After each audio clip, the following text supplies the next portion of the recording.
ओम शांति। ओम शांति। ओम शांति। बाप दादा पहले मन की मेहनत समाप्त कर देते हैं, क्योंकि बीज क्या है? मन। मेहनत कौन कराता है? मन ही करा रहा है ना। बड़ा आसान और बड़ा सरल और बहुत सहज है ये ज्ञान। सहज है ना। मैं आत्मा हूँ, कितना सहज हो गया जीवन, कितना आसान हो गया। पूरा विस्तार एक शरीर था और शरीर भान में कितने सारे रिश्ते, कितना बिखराव और कितना विस्तार था।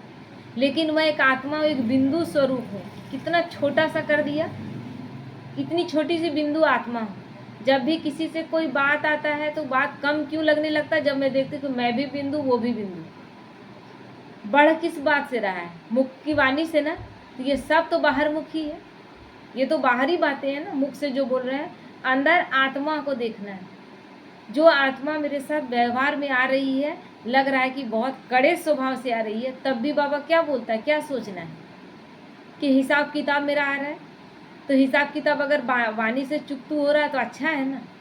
लेकिन वो तो चुकतू होने के लिए आया, लेकिन हम और बढ़ा लेते हैं क्योंकि हम सहन नहीं कर पाए।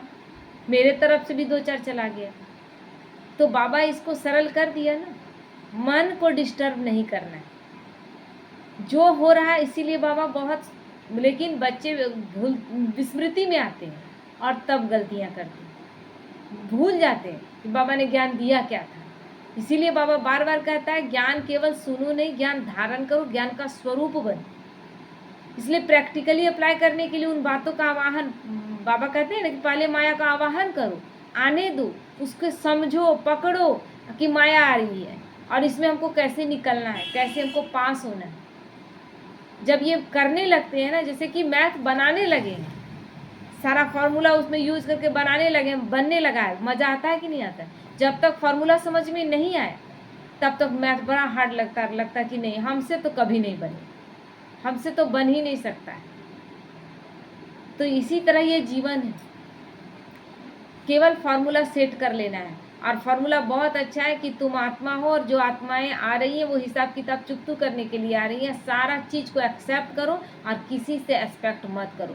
फार्मूला सेट कर दे, सेट कर दी है, कभी भी मिस्टेक नहीं होगा, कभी भी हमारे से गलती नहीं होगी, ना हमारी स्थिति नीचे उतरेगी। जब जब याद करें अभी से पीछे जहाँ जहाँ परेशान हुए, स्थिति नीचे क्यों गिरी? क्योंकि हम विस्मृति में आए, हमने फार्मूला छोड़ दिया, अपेक्षा था और वहाँ पर प्रॉब्लम शुरू हुआ। फार्मूला छोड़ दिए तो मैथ बनेगा कैसे? तो बाबा कहते हैं मन की मेहनत, तन की, धन की मेहनत सब कुछ अनुभव कराती है।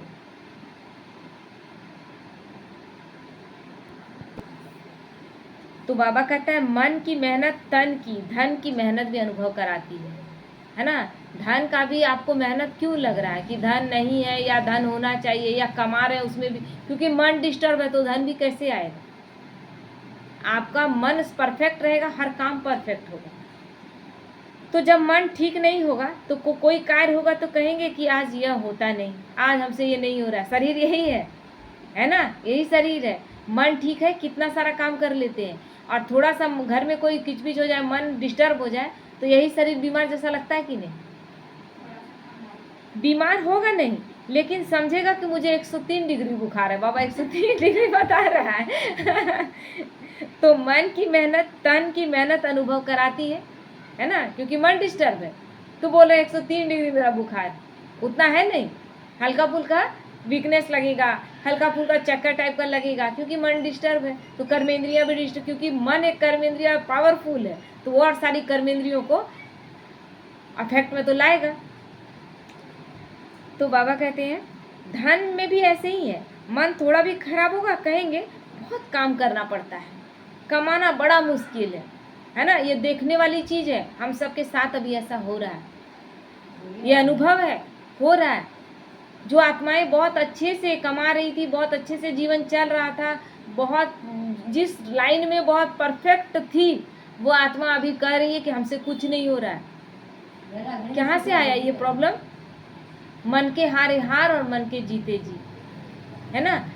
मन, शरीर को नहीं समझ रहे थे उस समय, मन पावरफुल था और लगता था मेरे शरीर में बड़ा ताकत है ना। अब शरीर दिखने लगा और लग रहा है कि शरीर में तो इतना ताकत नहीं, कैसे करेंगे? मन कमजोर हो गया है। वही आत्मा जो काम में बहुत कमा रही थी और उसी में धीरे धीरे नीचे जा रही है। केवल क्या आया, मन डिस्टर्ब हुआ।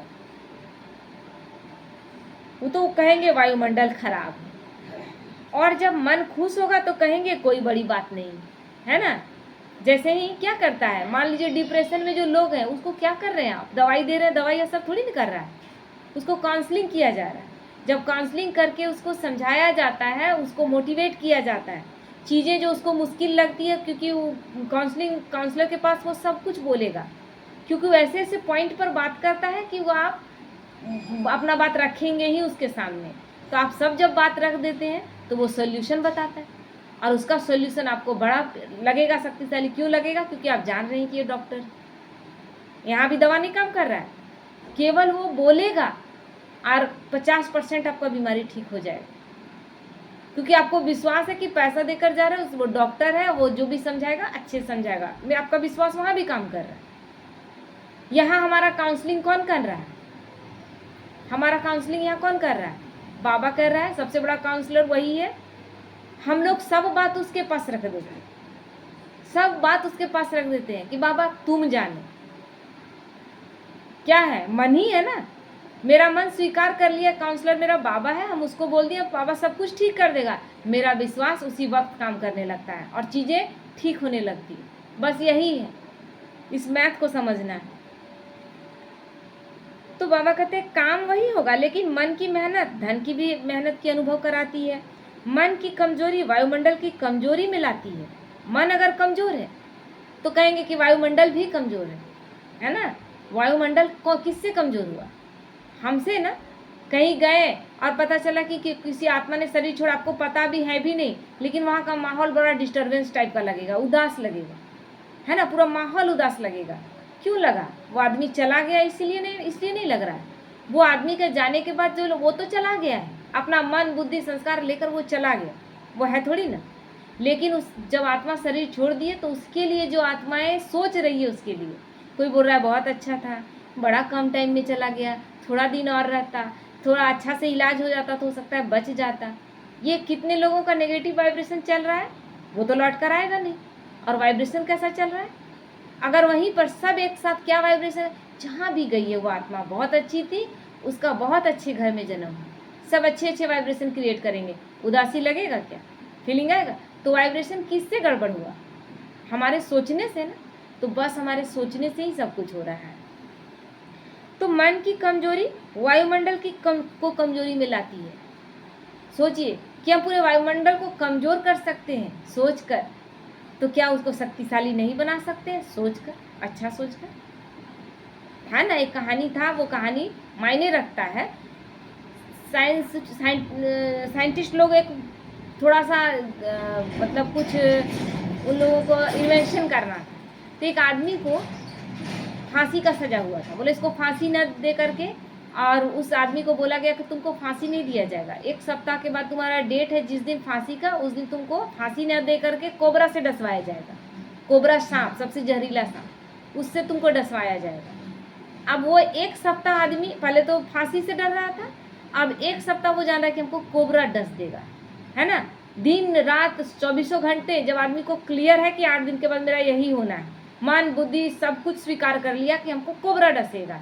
अब उसके पास तो कोई विचार है ही नहीं, बस यही विचार चल रहा है। उठते बैठते खाते पीते चलते फिरते सोते सपने में भी उसको वही नजर आ रहा है ना। 1 सप्ताह के बाद जब उसको उस दिन मृत्यु दंड देना था, उस दिन उसका आँख में काला पट्टी बांध करके और सांप का डिब्बा पहले लाकर उसको दिखा दिया गया, डिब्बा जो लाया जाता है ना उसको दिखा दिया गया, और सांप उसमें है नहीं, वो नहीं दिखाया, खाली डिब्बा उसको लाके दिखाया गया, और उसका आँख बंद कर दिया गया, काली पट्टी बांध करके बंद कर दिया गया, और कुछ नहीं, सांप तो था ही नहीं। 2 पिन चुभा दिया गया, जैसे कि रहता है ना सांप का 2 मुंह रहता है, ये उसमें निकला हुआ नुकीला, 2 पिन चुभा दिया गया और वो आदमी मर गया, सेकंड भर में मर गया। और उसके बाद जब उसका पोस्टमार्टम किया गया तो उसमें कोबरा का जहर निकला। कोबरा तो काटा ही नहीं था, लेकिन 8 दिन तक कोबरा का विष सोचते सोचते सोचते कोबरा का विष निर्माण कर लिया। मन इतना शक्तिशाली है। तो मन से अगर हम अमृत के बारे में बार बार सोचेंगे केवल एक गिलास पानी लेकर बोलेंगे रोज की ये अमृत है, वो अमृत होगा कि नहीं होगा? हो जाएगा कि नहीं हो जाएगा? हर वक्त जो खा रहे हैं हम बोलेंगे हम अमृत खा रहे हैं। हर वक्त जो भी सोच रहे हैं हम बहुत अच्छा, मेरे साथ सब कुछ बहुत अच्छा होगा। खाते पीते उठते बैठते अगर हम हर वक्त अच्छा सोच रहे हैं, मेरे साथ बुरा होगा? हो ही नहीं सकता है। तो इसीलिए भगवान कहते हैं मन की कमजोरी ही वायुमंडल को कमजोरी में लाती है। वायुमंडल को बनाने वाले हम ही हैं। हम अच्छे थे, वायुमंडल बहुत अच्छा था, हम बुरे हुए, वायुमंडल खराब हो गया। तो बाप दादा बच्चों के मन की मेहनत नहीं देख सकते। क्यों नहीं देख सकते? क्योंकि 63 जन्म मेहनत की ना, 63 जन्म तक मेहनत कर रहे थे, द्वापर से लेकर अभी तक। 21 जन्म द्वापर का, 42 जन्म कलयुग का, 63 जन्म तक बाबा कहते कि तुम्हारी मेहनत मैंने देखी है। अब एक जन्म मौजों का जन्म है, ब्राह्मण जीवन यानी मौजों का जन्म। क्यों? क्योंकि कोई चिंता फिक्र नहीं, करण करावनहार बैठा हुआ है वो करेगा। मोहब्बत का जन्म है ना, क्योंकि भगवान स्वयं चला रहा है, भगवान स्वयं पालना दे रहा है, भगवान की छत्र छाया में पल रहे हैं, भगवान की श्रीमत पर चल रहे हैं, भगवान अपनी पढ़ाई पढ़ाकर रोज डायरेक्शन दे रहा है, गलत हो कैसे सकता है? प्राप्तियों का जन्म है, वरदानों का जन्म है, रोज एक वरदान जितना ले सके। जिस समय बैठे बाबा ने वरदानी हाथ सिर पर रख दिया, वरदान दे रहा है, सदा विजय हो तुम्हारी। क्या ले रहे हैं? रोज वरदान ले रहे हैं। इससे प्यारा जीवन हो सकता है क्या? मदद लेने का, मदद मिलने का यही संगम का जन्म है, इसीलिए इसे हीरे समान युग कहा गया। फिर भी इस जन्म भी मेहनत क्यों? बाबा सवाल करता है। मैं आया हुआ हूँ, मैं कह रहा हूँ बच्चे की मैं आया, मैं तुम्हारा पिता हूँ और मैं तुम्हें कहता हूँ कि तुम्हारा सब कुछ कल्याण होगा, मैं आया ही हूँ कल्याण करने। उसके बाद भी अकल्याण का सोच कर तुम परेशान क्यों? मेहनत क्यों कर रहे हैं? तो अब मेहनत को मोहब्बत में परिवर्तन कर, है ना? कैसे मोहब्बत में करेंगे? मेरे साथ सब कुछ अच्छा होगा, मेरे साथ तो भगवान है, बस उससे प्यार करें और उसको प्यार से याद करें। जो बात आता है उसको सौंप करके बेफिक्र हो जाए, इसलिए वो बेफिक्र बादशाह कहता है। लेकिन बेफिक्र बादशाह किसको कहता है? जो बेफिक्र है, जो फिक्र लेकर अभी भी बैठा हुआ, वो बेफिक्र बादशाह तो है नहीं। वो तो अभी भी फिक्र का टोकरा अपने माथे में लेके घूम रहा है। तो बाबा कहते हैं महत्व से खत्म करो, मेहनत को खत्म कर दो और मोहब्बत को लाओ। आज बाप दादा आपस में बहुत चीट चैट कर रहे थे, ब्रह्मा बाबा और शिव बाबा का आपस में चीट चैट चल रहा था, बातचीत चल रहा था बच्चों की मेहनत पर, कि बच्चे किस तरह मेहनत करते हैं, क्या करते हैं। बाप दादा मुस्कुरा रहे थे कि मन की मेहनत का कारण क्या बनता है, क्या करते हैं। टेढ़े बाके बच्चे पैदा करते, जिसका कभी मुंह नहीं होता, कभी टांग नहीं होता, कभी बाह नहीं होती। मतलब समझे? ऐसा व्यर्थ संकल्प जिसका कोई मतलब नहीं। बेसिर पैर की बात नहीं कहते हैं, क्या तुम बात कर रहे हो, तुम्हारे बात का कोई सिर पैर नहीं है। तो जो चिंता करो उस चिंता का कोई मतलब ही नहीं है। आप कर रहे हैं, परेशान भी हो रहे हैं, आपका मेहनत भी लग रहा है, आपकी एनर्जी वेस्ट हो रही है, प्राप्ति कुछ नहीं, और भी अपनी एनर्जी आप घटा रहे हैं। अब ऐसा व्यर्थ संकल्प रच लेंगे, फिर उसकी पालना भी करेंगे ना। बच्चा पैदा करते उसके बाद पालने तो पड़ेगा आपको। तो व्यर्थ संकल्प रचे हैं तो उसको पालना करनी पड़ेगी। आप कर दिए हैं, ये तो मेरे साथ गलत ही करेगा, कहीं मेरे साथ धोखा ना कर दे। अब हम बचने का कोई उपाय करें। ये चलने लगा, व्यर्थ नेगेटिव चलने लगा। तो ऐसे व्यर्थ की वंशावली बहुत पैदा करते हैं, और फिर जो रचना की तो क्या करेंगे, उसको पालने के कारण मेहनत करनी पड़ती, क्योंकि आप सोच लिए ऐसा व्यर्थ। अब व्यर्थ आ गया, उसके बाद उससे आगे अब क्या होगा। मान लीजिए मेरे मन में चला कि ये आत्मा कल को हमको धोखा दे देगी, तो अब हम खाली इतने में रुक तो नहीं जाएंगे। ये धोखा देगी तो अब हमको बचना कैसे इसके धोखे से। अब इसमें चलने लगा, है ना। कैसे हम इसमें फंस गए, ऐसी आत्मा के साथ हम कैसे फंस गए कि हमको धोखा दे देगी। क्योंकि अब रचना रच दी है, तब उसके प्रति अब पालना भी करेंगे, बचने का उपाय भी करेंगे। अब व्यर्थ और नेगेटिव का बाढ़ आ गया, और उसी समय लगता है कि एकदम कहते हैं ना, सिर फट रहा है। क्यों फट रहा है? सिर फट नहीं रहा है, अब संभालने की ताकत नहीं, क्योंकि इतना रच लिए हैं कि अब उसकी पालना भी नहीं कर सकते। मान लीजिए एक आदमी 100 बच्चा भी पैदा कर ले, उसको खाना पीना देने सकेगा? यही चीज होता है। तो ऐसी रचना रचने के कारण ज़्यादा मेहनत करके थक जाते हैं, और दिल शिकस्त भी हो जाते हैं, हारा हुआ महसूस करते हैं कि बाबा तो कह रहा था कि मौजों का जीवन है, लेकिन मेरा तो मौज है कहाँ। हम तो इतना परेशान हैं, हम तो दिन रात सोच सोच के डिस्टर्ब हैं, कहाँ मेरा ये ब्राह्मण जीवन तो नहीं है। ब्राह्मण जीवन अगर मौजों का जीवन है तो हम ब्राह्मण ही नहीं है, दिल शिकस्त हो जाते हैं। बहुत मुश्किल लगता है अच्छा, लेकिन है बड़ा मुश्किल, है ना। छोड़ना भी नहीं चाहते और उड़ना भी नहीं चाहते। व्यर्थ आ गया है, उसको छोड़ भी नहीं पा रहे हैं और उड़ना भी नहीं चाह रहे हैं और सोच रहे हैं कि ऐसा मेरे साथ क्यों। तो क्या करना पड़ेगा? चलना पड़ेगा ना। उड़ नहीं पाएंगे वैसी स्थिति में, बहुत बोझ ले लिए हैं तो उड़ पाएंगे क्या? चलो, इसीलिए बाबा कहते हैं नहीं भी मन लगे तो योग लगाओ। नहीं मन लग रहा है, जबरदस्ती बाबा का हाथ अपने सिर पर रखवा लो। योग को कभी मत छोड़ो। माया कभी कभी ऐसा कर देगी, वैराग्य कर देगी, ना योग में मन लगेगा, ना ज्ञान में, ना किसी चीज में मन नहीं लगेगा। तो क्या छोड़ दें? छोड़ देने का मतलब है माया का हो जाना। माया जैसा चाह रही थी हम वैसा करने लगे। चलने में तो जरूर मेहनत लगेगी ना, फिर चलना पड़ेगा, क्योंकि उड़ नहीं पा रहे हैं। और चलने में तो मेहनत है, और आत्मिक स्वरूप में स्थित होकर उड़ने में मेहनत है क्या? नहीं। तो इसलिए आप कमजोर रचना बंद करो, है ना। व्यर्थ नेगेटिव को छोड़ दो तो मन की मेहनत से छूट जाएंगे। फिर हंसी की बात क्या कहते हैं? बाप कहते हैं ये रचना क्यों करते? बाबा पूछता है, तो जैसे आजकल के लोग कहते हैं ना, क्या करें, ईश्वर दे देता है ना। बच्चा पैदा खुद करेगा और कहेगा भगवान दे दिया। अरे तुम विकार में गया, तुम्हारे गर्भ में बच्चा ठहरा, तुम उसका 9 महीना पालना करके फिर बच्चा आया, फिर कैसे कह देते हैं कि अब भगवान दे दिया? भगवान का गलती है? भगवान तो सोल्यूशन दिया हुआ है। भगवान सोल्यूशन दिया हुआ था कि ठीक है, द्वापर के बाद विकार में आप जा रहे हैं, लेकिन उस समय भी ऋषि मुनि ने सोल्यूशन निकाला था, 2 बच्चे के बाद विकार में नहीं जाना है। लेकिन आप रच लेते हैं और फिर कहते हैं कि भगवान दे दिया। ये तो गलत बात है। दोष सारा ईश्वर पर लगाते हैं। तो हम भी क्या करते हैं, व्यर्थ नेगेटिव रच लेते हैं और बोलते हैं भगवान ही हमको तंग कर रहा है। अब भगवान यहाँ कहाँ दोषी है? भगवान तो एक ही चीज कर रहा है, बच्चे तुम मुझे याद करो, तुम मुझे याद करो, मैं तुम्हें आनंद में ही रखूंगा। अब हम ही याद नहीं कर रहे, भगवान कहाँ दोषी है? भगवान बोला कि व्यर्थ नेगेटिव रचो। भगवान कह रहा है कि बच्चे हर बात में तुम्हारा कल्याण, मैं आया हूं कल्याण करने के लिए। तो भगवान तो क्लियर कर दिया। तो ऐसे यह व्यर्थ रचना पर क्या कहते? हम चाहते नहीं है लेकिन माया आ जाती है। हम तो नहीं चाह रहे थे लेकिन माया आ गई। हमारी चाहना नहीं है लेकिन हो जाता है। ऐसा होता है क्या? इसलिए सर्वशक्तिमान बाप के बच्चे मालिक बनो, राजा बनो, है ना। ये तो कमजोर का निशानी है जो बोलेगा आ गया, मेरे ऊपर हमला कर दिया गया। ये राजा का निशानी है? राजा पर कितने सैनिक को पार करेगा तब राजा पर हमला हो सकेगा। तो अपना सुरक्षा कवच कहाँ गया?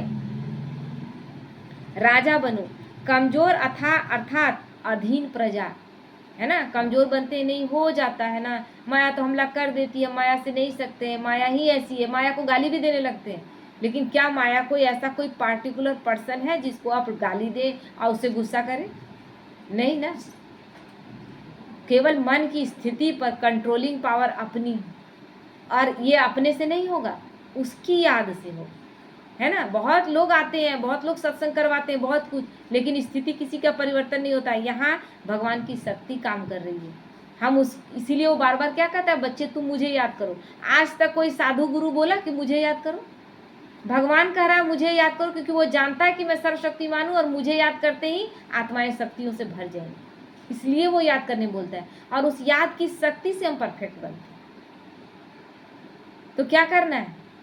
व्यर्थ नेगेटिव की रचना नहीं रचनी है, शक्तिशाली बनना है। ठीक है। ओम शांति।